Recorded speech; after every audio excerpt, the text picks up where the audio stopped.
इस दुनिया में कर्म को मानने वाले लोग कहते हैं भाग्य कुछ नहीं होता, और भाग्यवादी लोग कहते हैं किस्मत में जो कुछ लिखा होगा वही होकर रहेगा। यानी इंसान कर्म और भाग्य इन दो बिंदुओं की धुरी पर घूमता रहता है और एक दिन इस जग को अलविदा कहकर चला जाता है। भाग्य और कर्म को अच्छे से समझने के लिए पुराणों में एक कहानी का उल्लेख मिलता है। एक बार देवर्षि नारद जी बैकुंठ धाम गए। वहां उन्होंने भगवान विष्णु का नमन किया। नारद जी ने श्रीहरि से कहा, प्रभु, पृथ्वी पर अब आपका प्रभाव कम हो रहा है। धर्म पर चलने वालों को कोई अच्छा फल नहीं मिल रहा, जो पाप कर रहे हैं उनका भला हो रहा है। तब श्रीहरि ने कहा, ऐसा नहीं है देवर्षि, जो भी हो रहा है सब नेति के जरिए हो रहा है। नारद बोले, मैं तो देखकर आ रहा हूँ, पापियों को अच्छा फल मिल रहा है और भला करने वाले, धर्म के रास्ते पर चलने वाले लोगों को बुरा फल मिल रहा है। भगवान ने कहा, कोई ऐसी घटना बताओ। नारद ने कहा, अभी मैं एक जंगल से आ रहा हूँ। वहां एक गाय दलदल में फंसी हुई थी। कोई उसे बचाने वाला नहीं था।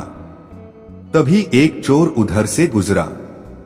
गाय को फंसा हुआ देखकर भी नहीं रुका, वह उस पर पैर रखकर दलदल लांघकर निकल गया। आगे जाकर चोर को सोने की मोहरों से भरी एक थैली मिली। थोड़ी देर बाद वहां से एक वृद्ध साधु गुजरा।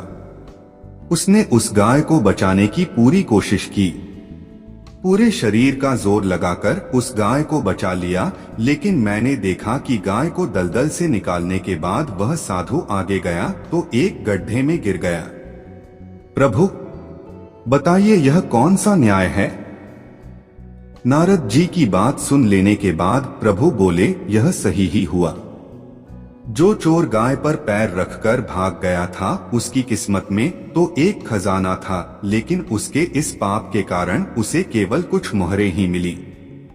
वहीं उस साधु को गड्ढे में इसलिए गिरना पड़ा क्योंकि उसके भाग्य में मृत्यु लिखी थी, लेकिन गाय को बचाने के कारण उसके पुण्य बढ़ गए और उसकी मृत्यु एक छोटी सी चोट में बदल गई।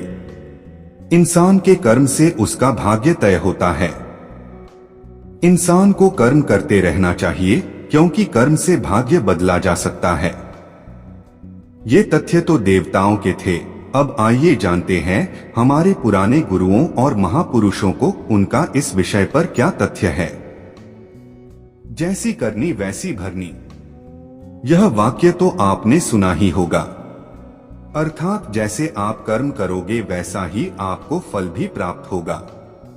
लेकिन मेरा एक प्रश्न है, क्या आप इस बात पर यकीन करते हैं कि जैसा आप कर्म करेंगे वैसा ही आपको फल भी मिलेगा? अब आप में से अधिकांश लोगों के मन में यह प्रश्न जरूर उठ रहा होगा कि आखिर इसमें पूछने वाली बात क्या है। यह तो सत्य ही है कि जैसे हम कर्म करेंगे वैसा ही हमें फल भी मिलेगा। लेकिन एक बार के लिए आंखें बंद करके अपने आप से यह प्रश्न कीजिए। देखिएगा कि आपको इस प्रश्न का उत्तर स्पष्टता से नहीं मिल पाएगा। कहीं न कहीं आपके मन में एक संशय जरूर होगा कि क्या यह बात सच है या झूठ, क्योंकि आपने अपने आसपास तो ऐसे कई लोगों को देखा होगा जो लोग बहुत अच्छे कर्म करते हैं, बहुत अच्छे स्वभाव के होते हैं। वे कभी किसी का बुरा नहीं करते, किंतु फिर भी उनके साथ हमेशा बुरा होता है। वे लोग हमेशा दुखी रहते हैं, हमेशा परेशान रहते हैं। आपने कई बार यह भी देखा होगा, या फिर आप में से ही कई ऐसे लोग भी होंगे जिन्होंने अपनी परीक्षाओं के लिए जी तोड़ मेहनत की होगी, लेकिन फिर भी अंत में उनके हाथ निराशा ही लगी। तो इसका अर्थ क्या हुआ? क्या इसका अर्थ यह है कि जिन भी महापुरुषों ने इस कहावत को कहा है, क्या यह झूठ है? क्या वो महापुरुष गलत थे? नहीं, वास्तविकता तो यह है कि हम अपने कर्मों का लेखा जोखा समझ ही नहीं पाते और इसी कारण हम यह सोचते हैं कि हम तो बहुत अच्छा कर्म कर रहे हैं, हम लोगों की भलाई कर रहे हैं, लोगों की मदद कर रहे हैं। फिर भी हमें न जाने क्यों हमेशा दुख और परेशानी उठानी पड़ती है। लेकिन आज की जो कहानी मैं आपके लिए लेकर आया हूँ, इस कहानी के माध्यम से आप यह समझ जाएंगे कि आखिर कर्मों का यह लेखा जोखा हमारे जीवन पर किस प्रकार प्रभाव डालता है। एक समय की बात है। एक गांव में दो भाई रहा करते थे। दोनों ही कुशल थे, किंतु उनमें से एक बहुत ही क्रूर, घमंडी और बहुत चालाक था। वहीं पर दूसरा भाई बहुत ही शांत स्वभाव का और बहुत अच्छी प्रवृत्ति वाला था। बड़ा भाई जो कि बहुत क्रूर था, बहुत चालाक था, उसने धोखा देकर अपने छोटे भाई की सारी जमीन जायदाद अपने नाम करवा ली थी और छोटे भाई के नाम पर कुछ भी नहीं बचा था। उसे तो बस एक टूटी फूटी झोपड़ी मिली थी जिसमें वह और उसकी पत्नी रहा करते थे। उसकी पत्नी भी हमेशा बीमार रहती थी और उसे तरह तरह की यातनाएं, पीड़ाएं और समस्याओं का सामना करना पड़ता था। छोटा भाई बहुत गरीब था। उसके पास पैसे भी नहीं थे ताकि वह अपनी पत्नी का इलाज करवा सके, लेकिन वह बहुत शांत स्वभाव का था, अच्छी प्रवृत्ति का था। इस कारण वह कभी किसी से क्लेश नहीं करता था, न ही किसी के लिए बुरा सोचता था। वह कभी किसी का बुरा नहीं करता था। फिर भी उसके मन में हमेशा एक प्रश्न रहता था। वह हमेशा अपने आप से कहता था, हे ईश्वर, मैंने कभी किसी के साथ बुरा नहीं किया, कभी किसी का बुरा नहीं सोचा, फिर आखिर मेरे साथ इतना बुरा क्यों होता है? मेरी पत्नी हमेशा बीमार रहती है, मेरे बच्चों को 2 वक्त का खाना तक नसीब नहीं होता और मैं चाहकर भी अपने परिवार को एक अच्छा जीवन तक नहीं दे पा रहा। आखिर ऐसा क्यों? वहीं पर दूसरी तरफ मेरा भाई है जो बहुत धूर्त है, चालाक है, घमंडी है। उसे देखो, वह अपना जीवन कितने ऐशो आराम के साथ जी रहा है।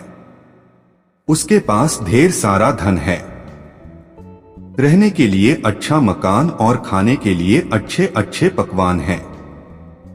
वह तो अपना जीवन मजे में जी रहा है और मैं यहाँ पर घुट घुट कर मर रहा हूँ। उसे कोई परेशानी नहीं और मेरी परेशानियां खत्म होने का नाम ही नहीं लेती। यह सोचता हुआ वह इस विचार पर पहुंचा कि लगता है बुरे कर्मों का फल ही अच्छा होता है और अच्छे कर्मों का फल अच्छा नहीं मिलता, और देखते ही देखते यह बात उसके मन में घर करने लगी थी। ऐसे ही कई दिन बीत गए और अब छोटा वाला भाई और भी ज्यादा परेशान रहने लगा था, क्योंकि उसकी पत्नी की तबीयत ठीक होने का नाम ही नहीं ले रही थी और उसके सामने तरह तरह की परेशानियां खड़ी थी, जिन्हें देखकर वह मन ही मन रोता रहता, परेशान होता। एक दिन की बात है, वह किसी काम से दूसरे गांव की ओर जा रहा था। तभी उसकी नजर एक साधु पर पड़ी। वह साधु एक द्वार पर खड़े होकर भिक्षा मांग रहे थे और वह हमेशा केवल एक ही बात कह रहे थे, तेरे कर्म तेरे हिस्से और मेरे कर्म मेरे हिस्से। जब छोटे भाई के कानों में यह बात पड़ी तो उसे बहुत क्रोध आया। वह तुरंत ही उन साधु के पास जा पहुंचा और उनसे कहने लगा, हे गुरुवर, मैं आपको कब से देख रहा हूँ, आप केवल एक ही बात कह रहे हैं, तेरे कर्म तेरे हिस्से और मेरे कर्म मेरे हिस्से। क्या यह सत्य है? इस बात का जवाब देते हुए साधु कहते हैं, हाँ, यह बिल्कुल सत्य है। क्या तुम्हें इस पर यकीन नहीं? तभी वह छोटा भाई उन गुरु से कहता है, हे गुरुवर, लगता है आपको कोई भ्रम हो गया है। मैंने अपने जीवन में कभी कोई बुरा कर्म नहीं किया, नहीं मैंने कभी किसी के बारे में बुरा सोचा, नहीं किसी का बुरा किया। उसके बाद भी मैं हमेशा परेशानियों से घिरा रहता हूँ। तकलीफें दिन ब दिन मुझे और परेशान कर रही हैं। मुझे तो आज तक मेरे अच्छे कर्मों का कोई अच्छा फल नहीं मिला, फिर आप यह कैसे कह सकते हैं कि अच्छे कर्मों का फल अच्छा मिलता है? मेरी पत्नी हमेशा बीमार रहती है और मेरे घर में खाने तक के लिए पैसे नहीं हैं। यहाँ तक कि मेरे बच्चे भी भूखे रह जाते हैं और फिर भी आप कहते हैं कि अच्छे कर्मों के फल अच्छे मिलते हैं। तभी वह साधु बड़े ही शांत स्वभाव से उस व्यक्ति से कहते हैं, लगता है परिस्थितियों ने तुम पर बहुत गहरा प्रभाव डाला है। ऐसा प्रतीत हो रहा है कि तुम परिस्थितियों के आगे हार मान चुके हो और इन कठिन परिस्थितियों ने तुम्हारी सोच को भी बदल दिया है। इसी कारण तुम ऐसा कह रहे हो। इस पर व्यक्ति कहता है, जाओ जाओ। ऐसा लगता है कि खुद परिस्थितियों से हारकर दूसरों के घर भिक्षा मांगकर भोजन ग्रहण कर रहे हो और मुझे कहते हो कि मैंने परिस्थितियों के सामने हार मान ली है। मुझे आपका यह भाषण नहीं सुनना, मैं जा रहा हूं। तभी उसे रोकते हुए साधु उस व्यक्ति से कहते हैं, ठीक है तुम चले जाओ, लेकिन उससे पहले मेरा एक काम कर दो। वह व्यक्ति कहता है, अरे मैं कोई काम नहीं करने वाला, मैं तो जा रहा हूं। तभी साधु कहते हैं, बेटा मैं जानता हूं तुम्हारे मन में क्या प्रश्न है। तुम इस बात से परेशान हो कि तुमने अच्छे कर्म किए और उसके बाद भी तुम्हें अच्छे फल नहीं प्राप्त हो रहे। लेकिन क्या तुम इस प्रश्न का जवाब नहीं जानना चाहते? क्या तुम यह नहीं जानना चाहते कि तुम्हारे साथ ऐसा क्यों हो रहा है? यह सुनकर वह छोटा भाई कुछ देर के लिए मौन हो गया और कुछ देर सोच विचार करने के बाद वह कहता है, अच्छा ठीक है, बताइए मुझे क्या करना होगा। तभी वह साधु उस व्यक्ति से कहते हैं, मेरा बस एक छोटा सा काम कर दो। कल सुबह सुबह तुम मेरे लिए कुछ फल लेकर मेरे आश्रम आ जाना और जब तुम वहां पर आओगे तो मैं तुम्हें तुम्हारे प्रश्नों का उत्तर तुम्हें दे दूंगा और तुम्हें ये भी समझ में आ जाएगा कि तुम्हारे साथ ही ऐसा क्यों हुआ। इतना कहकर साधु अपना भिक्षा पात्र लेकर वहां से अपने आश्रम की ओर चल दिए। लेकिन वह व्यक्ति कुछ देर के लिए वहीं पर खड़ा रह गया और यह सोचने लगा कि क्या उसे फल लेकर उन गुरु के आश्रम जाना चाहिए या नहीं। यही सोचता हुआ वह घर लौट आया। रात भर उसके मन में केवल यही प्रश्न था कि मैं उनके पास फल लेकर जाऊं या न जाऊं। देखते ही देखते सुबह होने लगी और अब उस छोटे भाई ने यह तय किया कि वह फल लेकर उन गुरु के आश्रम जरूर जाएगा। वह घर से निकलता है और कुछ फल खरीदता है, जिसे लेकर वह उन गुरु के आश्रम की ओर चल पड़ता है। उन गुरु का आश्रम थोड़ी दूर पर था और उसका रास्ता पड़ोस के जंगल से होकर गुजरता था, इसलिए उस रास्ते पर कोई हलचल भी नहीं थी और जगह जगह पर लंगूर और बंदर दिखाई दे रहे थे। जब वह छोटा भाई फल लेकर उन गुरु के आश्रम जा रहा था, तभी उन बंदरों को देखकर उसके मन में यह विचार उठता है कि क्यों न यह फल उन बंदरों को खिला दें। लेकिन तभी उसे याद आता है कि उन गुरु ने उसे वो फल आश्रम लाने को कहा है। इसलिए वह जैसे तैसे अपने मन को मनाकर उन गुरु के आश्रम की ओर चल पड़ता है और देखते ही देखते कुछ देर में उन गुरु के आश्रम पहुंच जाता है। वह उन्हें प्रणाम करके उनसे कहता है, ये देखिए मैं आ गया और जैसा कि आपने कहा था कुछ फल लाने के लिए वह भी मैं लेकर आया हूँ। अब तो मुझे बता दीजिए कि आखिर मेरे साथ ही ऐसा क्यों होता है। तभी वह साधु मुस्कुराते हुए उस व्यक्ति से कहते हैं, बताता हूँ, लेकिन उससे पहले तुम मेरे एक प्रश्न का उत्तर दो। तभी वह व्यक्ति कहता है, कौन सा प्रश्न? तभी साधु कहते हैं, जब तुम मेरे आश्रम की ओर आ रहे थे और तुम्हारे मन में जब यह विचार उठा कि तुम यह फल उन बंदरों को खिला दो, तो तुमने ऐसा क्यों नहीं किया? यह सुन वह व्यक्ति बड़ा आश्चर्यचकित हुआ। उसे यह समझ ही नहीं आ रहा था कि आखिर जो विचार उसके मन में उठा था वह उन साधु को कैसे पता चला। तभी वह व्यक्ति दोनों हाथ जोड़कर उन साधु से कहता है, हे गुरुवर, यह बात तो मेरे मन में थी, किंतु आपको कैसे पता चली कि मैं बंदरों को फल खिलाना चाहता था? तभी वह साधु मुस्कुराते हुए उस व्यक्ति से कहते हैं, बेटा जरूरी यह नहीं कि मुझे यह बात कैसे पता चली, जरूरी तो यह है कि तुमने उन बंदरों को यह फल क्यों नहीं खिलाया। वह व्यक्ति कुछ देर के लिए सोच में पड़ गया और उसने हड़बड़ाते हुए उन साधु को जवाब दिया कि क्योंकि आपने मुझे ये फल आपके पास लाने के लिए कहा था।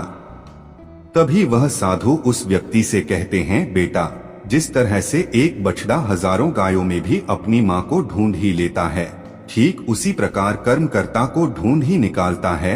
जैसे कि यह कर्म मेरे हाथों से ही लिखा था कि मैं ही इन बंदरों को यह फल खिलाऊंगा, इसलिए तुम यह फल उन बंदरों को न खिला सके और यह फल तुम मेरे पास लेकर आए।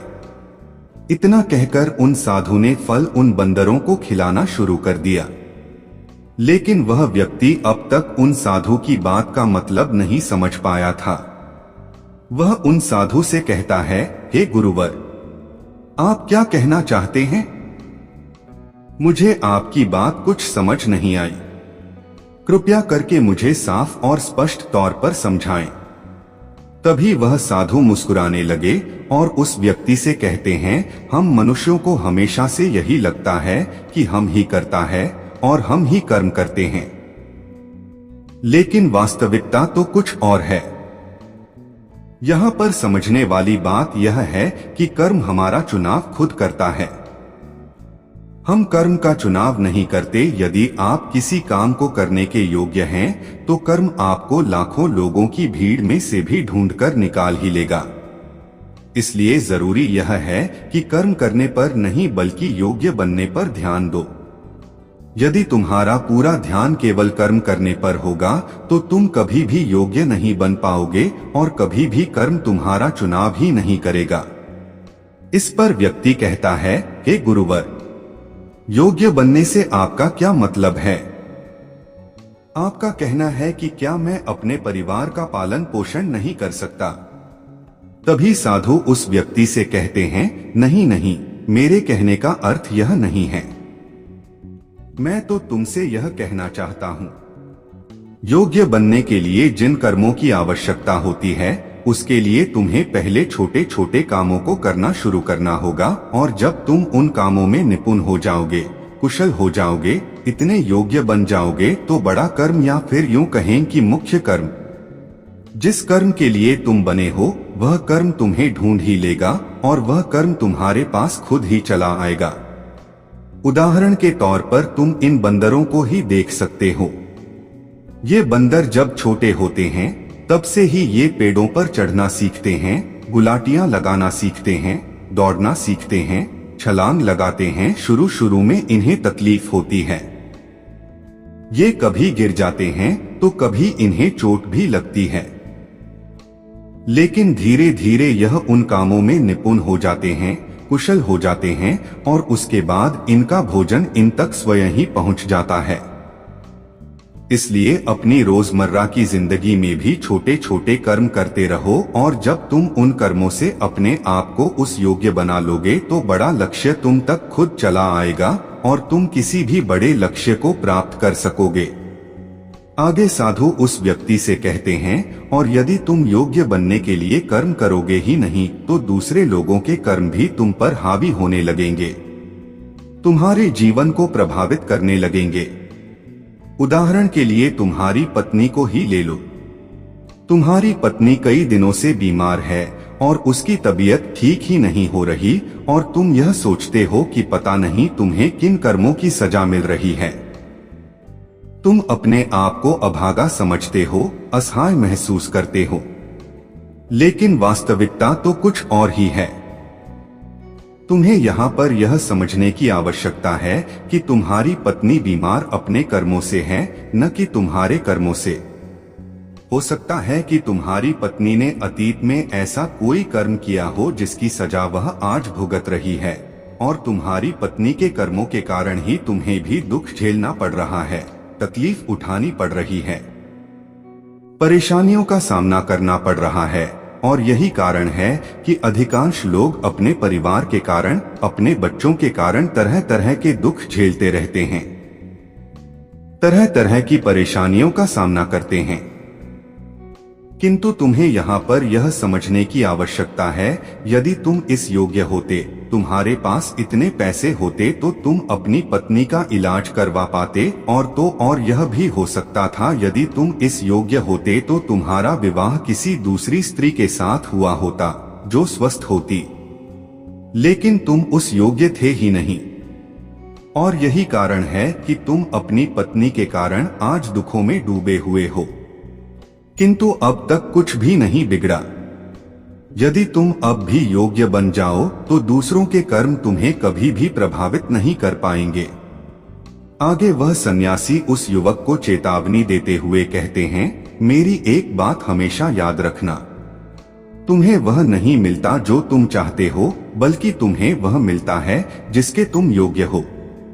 इसलिए कर्म करने से ज्यादा योग्य बनने पर ध्यान दो, अपनी योग्यता बढ़ाओ। केवल कर्म का फल पाने के लिए कर्म मत करो और फिर तुम कभी भी इन परेशानियों से निकल नहीं पाओगे। तभी वह व्यक्ति उन साधु के सामने दोनों हाथ जोड़कर उनसे कहता है, हे गुरुवर, आप हमेशा योग्य बनने की बातें कर रहे हैं, किंतु आप यह नहीं बता रहे हैं कि मैं अपनी योग्यता को किस तरह से बढ़ाऊं ताकि मेरा मुख्य कर्म मुझे ढूंढ ले। तभी वह साधु उस व्यक्ति से कहते हैं, यह तो बड़ा ही सरल है, फिर भी लोगों के लिए यह बहुत कठिन हो जाता है। सबसे पहला उपाय यह है कि जो भी कर्म तुम कर रहे हो उस कर्म को करके भूल जाओ, अर्थात योग्य बनने के लिए जो भी कर्म तुम कर रहे हो उसे याद न रखो, उसे भूल जाओ। यह मत सोचो कि जो तुमने कर्म किया है उसका फल तुम्हें कब और क्या मिलेगा। इसीलिए तो कहा जाता है कि कर्म करो, फल की चिंता मत करो। यदि तुम्हारा मन हमेशा फल की चिंता में ही लगा रहेगा तो इसका अर्थ यह हुआ कि तुमने वास्तविक तौर पर कोई कर्म किया ही नहीं, और हम में से अधिकांश लोग यही गलती करते हैं। उन्हें लगता है कि वह एक अच्छा कर्म कर रहे हैं जिसका फल भी उन्हें अच्छा ही मिलेगा। उनका सारा ध्यान केवल फल पर होता है और यही कारण है कि वह अधिकांशतः दुखी होते हैं, क्योंकि जब उन्हें फल नहीं मिल पाता, या फिर यूं कहें कि जब उन्हें अपने मनवांछित फल नहीं मिल पाता तो उनके मन को ठेस पहुंचती है और वे लोग दुखी रहने लगते हैं, परेशान रहने लगते हैं और हमेशा यही सोचते हैं कि मैंने तो अच्छे कर्म किए थे, फिर भी मुझे अच्छे फल क्यों नहीं मिल रहे। और उनका यही सोचना उन्हें अपने लक्ष्य से भटका देता है। हाँ, आप यह जरूर कर सकते हैं, अपना कर्म करने के बाद उसका आकलन जरूर करें, लेकिन फल की चिंता न करें। तभी वह व्यक्ति उन साधु से कहता है, हे गुरुवर, आप कह रहे हैं फल की चिंता मत करो, लेकिन जो कर्म किए हैं उसका आकलन जरूर करो। यह कैसे संभव है?